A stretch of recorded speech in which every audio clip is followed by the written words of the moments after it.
Hello everyone, आज का हमारा टॉपिक है एंटी एजिंग। तो एंटी एजिंग से आप क्या समझते हैं? स्किन हेल्दी होना, स्किन ग्लोइंग होना? तो no, it's not enough.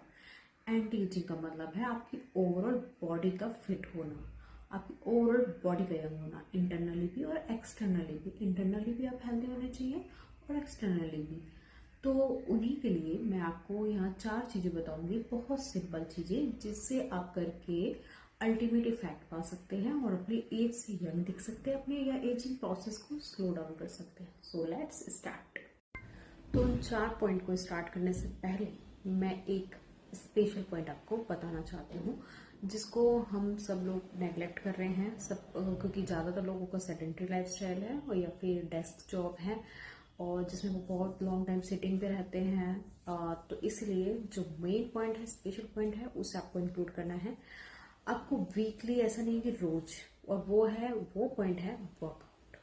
Workout exercise बहुत इंपॉर्टेंट है। ऐसा जरूरी नहीं है कि आपको पूरे हफ्ते ही करना है। मिनिमम 3 to 4 डेज आप कर सकते हैं वीकली। ये वर्कआउट जो होता है बहुत जरूरी है, किसी भी टाइप का। आप घर पे कर सकते हैं, योगा, जुम्बा, एरोबिक्स या फिर strength training. Strength training best है, योगा बेस्ट है अगर आप दोनों कर लेते हैं मैनेज करके। क्योंकि ये जो है ना, हमारे जो सर्कुलेशन है उसको बैलेंस करता है और हमारे हार्मोन्स को बैलेंस करता है। ये हमारे मेटाबॉलिज्म को अच्छा रखता है, हमारे कोलेजन को बूस्ट करता है। जो स्किन में कोलेजन होता है, जिससे हमारी स्किन टाइट होती है, वो खुद एक प्रोटीन है और उसको बूस्ट करता है, उसको हेल्प करता है बूस्ट करने में। तो हमारी जो ब्लड है उसको प्योरीफाई करता है। तो ओवरऑल वर्कआउट बहुत इंपॉर्टेंट है, आप इसकी इंपॉर्टेंस समझिए। अगर आपके पास टाइम है तो प्लीज़ इसको नेगलेक्ट ना कीजिए, इसको जरूर कीजिए। अब मैं आपको 4 पॉइंट बताऊंगी। So let's start. So first is diet. Diet में क्या करना है आपको? कुछ ऐसे, मैं एक्सपेंसिव चीज़ें नहीं बताने वाली हूँ या फिर बहुत एफर्ट करना पड़े, ऐसा नहीं बताऊंगी मैं आपको।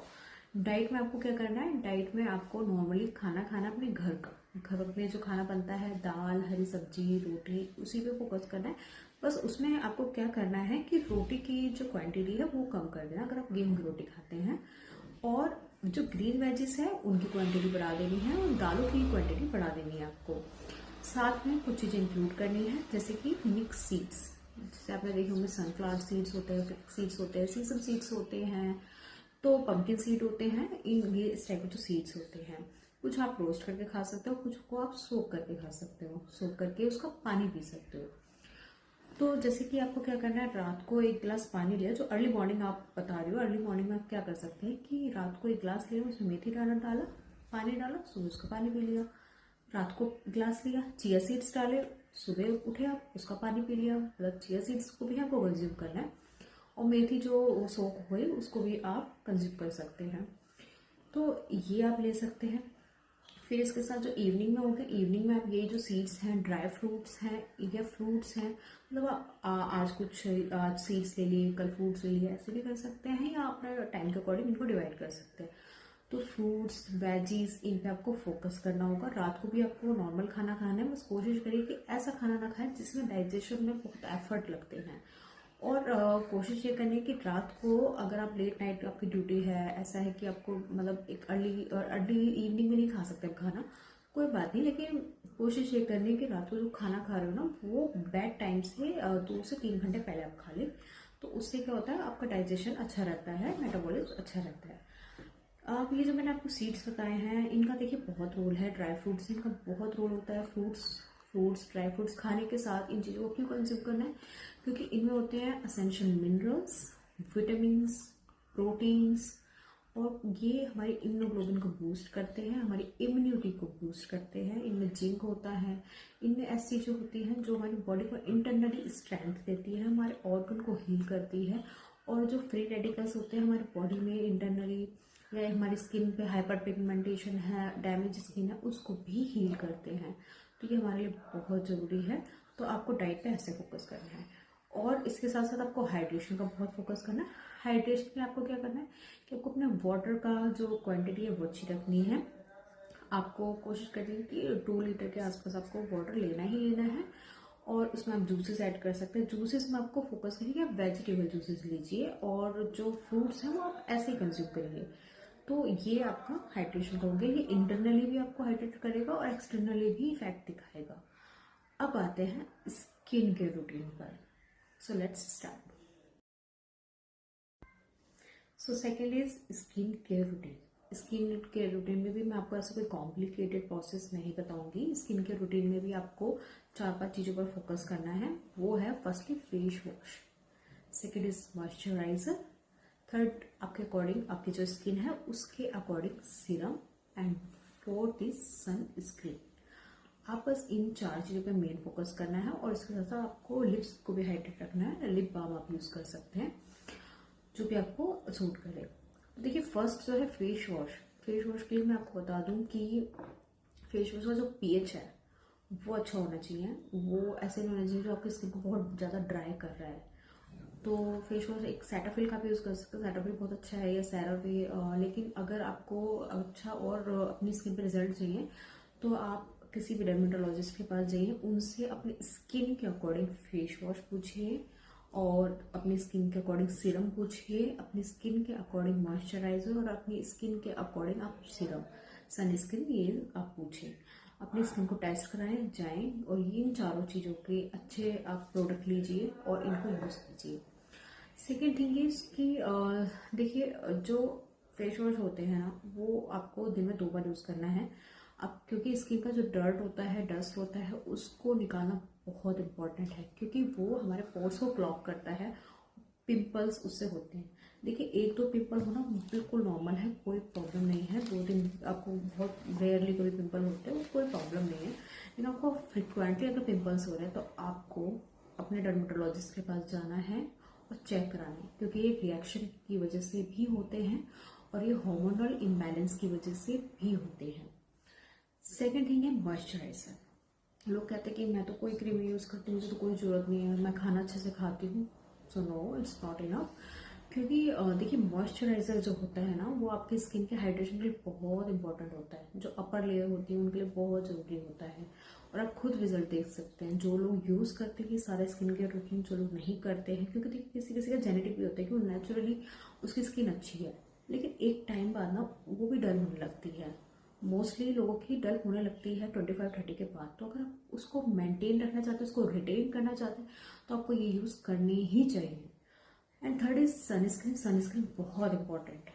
सनस्क्रीन क्योंकि जो यूवी रेज आती है, सन से हार्मफुल रेज आती हैं, यूवी रेज वो आपकी स्किन में एंटर होती हैं और स्किन को हाइपर पिगमेंट मेलानिन को प्रोड्यूस करते हैं, जो हमारे जो स्किन का है वो डार्क कलर प्रोड्यूस करता है और ये हमारी स्किन को भी डैमेज करती है। तो सनस्क्रीन क्या करता है कि उनको रिफ्लेक्ट कर देता है, काफ़ी अच्छी परसेंटेज में उनको रिफ्लेक्ट कर देता है।